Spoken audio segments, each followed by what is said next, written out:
Semua orang pengen nikah, pengen hidup bahagia, tapi nggak semua orang lahir di garis start yang sama. Ada yang berjuang dari nol, ada yang jatuh saat sedang sayang-sayangnya, dan ada yang ditinggal saat paling butuh ditemani. Ini bukan cuma cerita cinta, tapi juga cerita perjuangan. Tentang orang-orang yang pernah ngerasa nggak cukup layak buat dicintai. Gue cuman pengen nikah sama orang yang gue sayang, tapi dunia kayak sengaja bikin gue kalah duluan. Duit nggak punya, kerjaan nggak ada, harapan udah makin kabur. Mungkin buat dia itu biasa, tapi buat gue itu kayak ditusuk dari belakang. Pelan-pelan.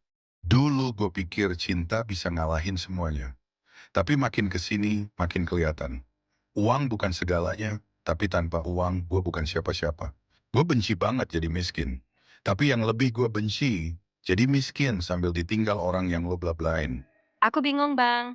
Orang tua suruh aku dijodohin. Mereka bilang, kamu nggak punya arah.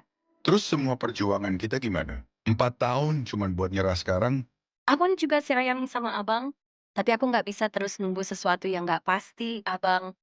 Gue gak nyalahin dia. Gak gampang milih miskin bareng. Tapi kenapa harus sekarang pas gue lagi perang sama dunia? Gue diem. Tapi hati gue berontak. Kalau orang lain bisa, kenapa gue enggak? Bukan buat flexing, bukan buat gaya. Tapi karena gue cuma punya dua pilihan. Mati pelan-pelan, atau hidup sekali, tapi gas sampai mentok. Gue gak bakal nunggu waktu yang tepat. Karena waktu itu gak pernah datang. Kalau emang harus kehilangan dia demi nemuin diri gue sendiri, mungkin itu cara Tuhan nolongin gue. Lakin kalau lo pernah ngerasa ditinggal pas lagi sayang-sayangnya, komen kisah lo di bawah. Mungkin kita nggak sendirian. Subscribe buat lanjut cerita ini sambil lo bangkit bareng.